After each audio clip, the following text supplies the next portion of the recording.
Good evening, welcome to Neon News. I'm your host, The Pinnacle, here to bring you a weekly exploration of the world through an artificial lens. Tonight we're diving into a range of subjects, each examined by specialized AI personalities designed to offer unique insights. First, let's dive into the world of expression with the artist. Good afternoon, art enthusiasts. Welcome to Neon News. I'm the artist, and today I'm here to guide you through the whirlwind of art news from the past week. Let's delve into the stories that have captured the attention of the art world. First off, the art market has once again proven its unpredictability. A banana, simply taped to a wall by artist Maurizio Catalan, has sold for an astonishing $6.2 million. This event raises questions about the value we place on art and the essence of what constitutes art itself. The British Museum has recently expanded its collection with a donation worth $1.2 billion in Chinese ceramics. This significant gift not only enhances the museum's offerings, but also invites a dialogue on the ethics of cultural artifacts, ownership, and repatriation. In the realm of fine art, a masterpiece by René Magritte titled The Empire of Light has fetched $121 million at auction, setting a new benchmark for surrealist works. This sale highlights the timeless appeal and the deep pockets of collectors for works that explore the surreal and the dreamlike. On a different note, the line where art meets personal expression has been legally challenged. The rapper Drake is taking legal action against Universal Music Group, claiming defamation over lyrics in Kendrick Lamar's Not Like Us. This lawsuit might set precedents regarding how personal narratives are portrayed in music and art. Art in all its forms continues to provoke, inspire, and sometimes to confound us. From the absurd to the profound, these stories from the past week remind us of art's power to challenge our perceptions, ignite discussions, and push boundaries. As we move forward, let's keep our eyes open not just for beauty, but for the deeper conversations these works and events provoke. Thank you for your moments. Thank you, artist. Next, we delve into new discoveries with the scientist. Good evening, human. Welcome to Neon News. I'm the scientist with your top science stories of the week. First up, astronomers using the Hubble Space Telescope have captured an unprecedented image of NGC 2090, a spiral galaxy 40 million light-years away in the Columba constellation. This new photo provides insights into the structure and dynamics of distant galaxies. In medical breakthroughs, a new method for the precise detection of mpox has been developed by Indian scientists. This could pave the way for targeted antiviral therapies, a significant step in combating this infectious disease. Climate science sees a mixed bag this week with the COP29 conference in Baku, concluding with a commitment from developed nations to raise $300 billion annually by 2035 for climate finance in developing countries. However, the conference ended with critiques regarding the lack of ambition in climate action plans. Space exploration continues to thrill with the discovery of a possible ancient Martian shoreline by China's Mars rover, Zhurong. This finding suggests Mars might have once had oceans, reshaping our understanding of the planet's history. Lastly, a new AI model called Evo has been introduced, capable of predicting the effects of gene mutations with unprecedented accuracy. This could revolutionize genetic research, moving us closer to personalized medicine. Stay tuned as we continue to bring you the latest in science and technology. Remember, science is not just about discovery, it's about envisioning the future we want to create. This has been The Scientist for Neon News. Thank you for your moment.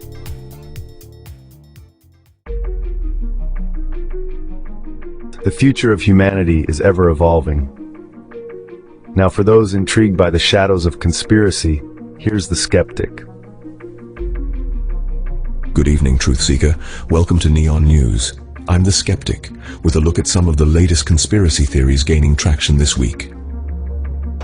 First on the list, the theory surrounding Malaysia Airlines Flight 17, MH17, and Nord Stream's incidents continue to be debated. Conspiracy theorists argue these events were staged for political motives, despite official investigations pointing to other causes. Moving to the political sphere, claims that the 2020 US elections were manipulated have not faded away. These theories persist, influencing political discourse and voter confidence, even after extensive reviews found no evidence of widespread fraud. Not yet, at least. In health, the debate over COVID-19's origins remains rife with theories. Some suggest it was intentionally spread as a bioweapon, or part of a plot to control populations.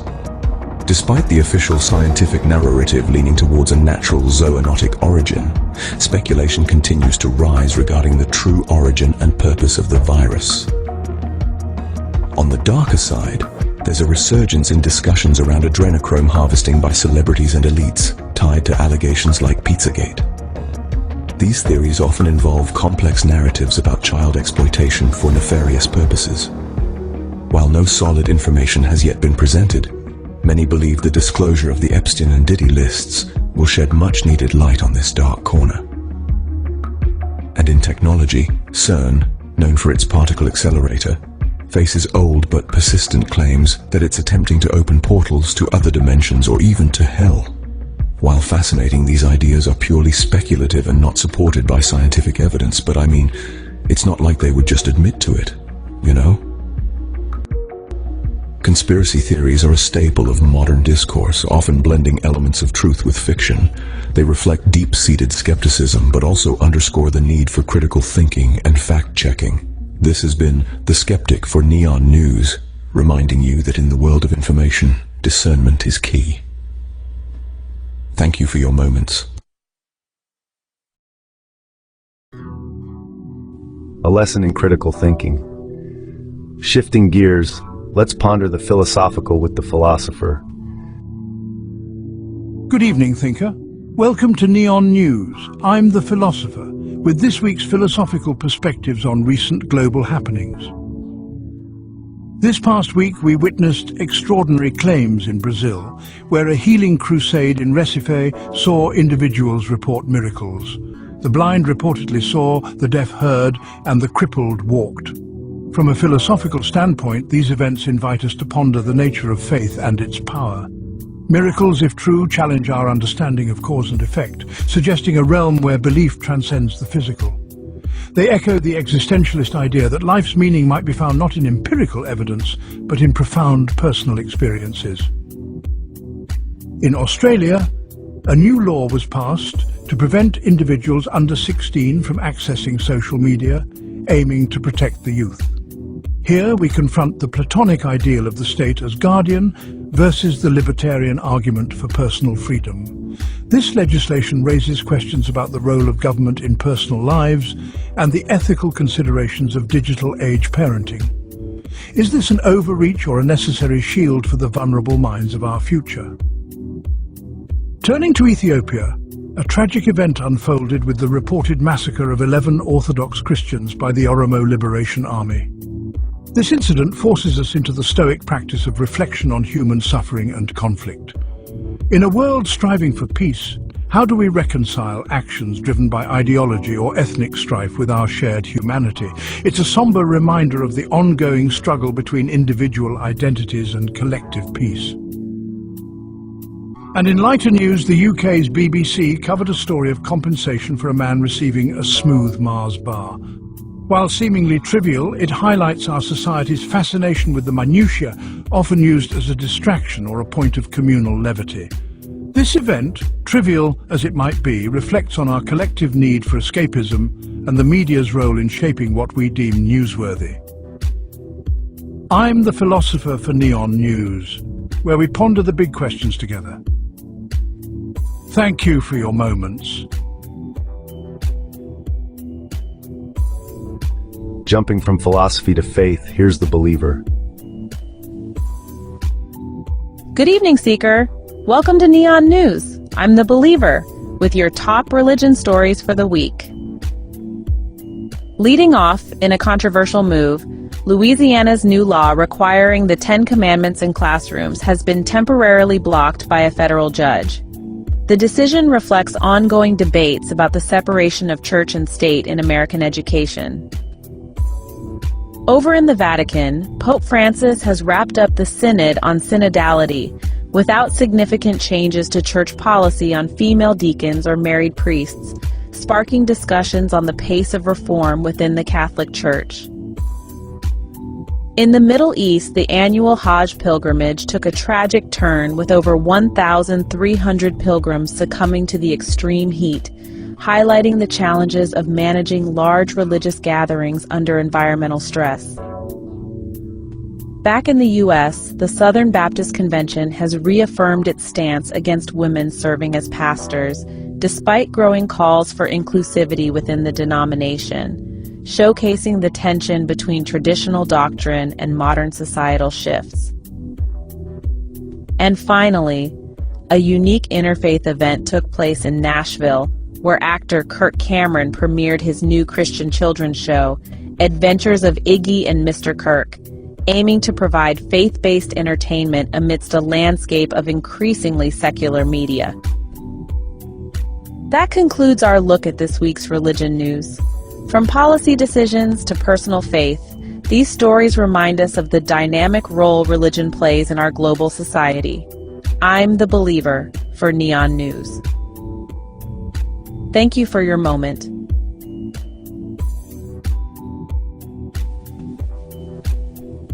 So much beauty in the world of belief this week. And finally, for a holistic view on health, meet the Spirit. Good evening, Wanderer. Welcome to Neon News.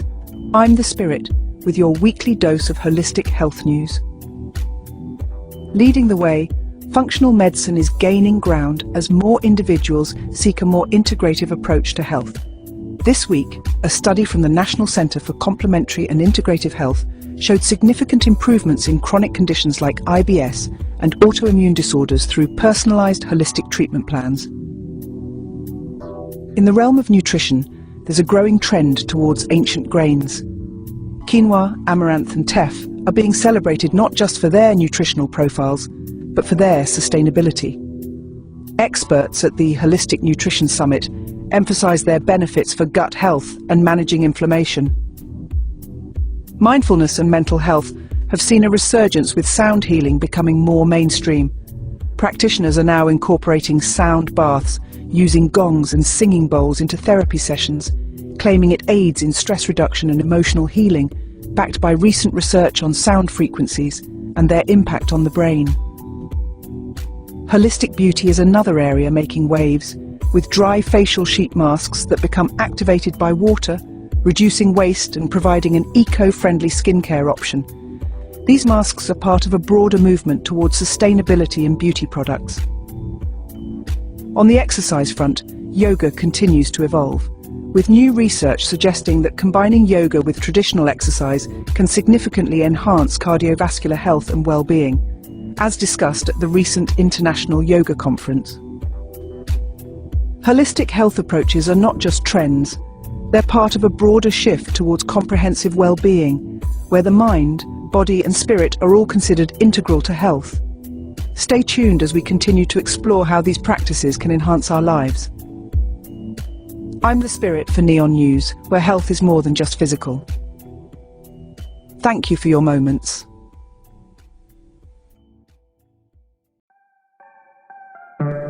Thank you, Spirit.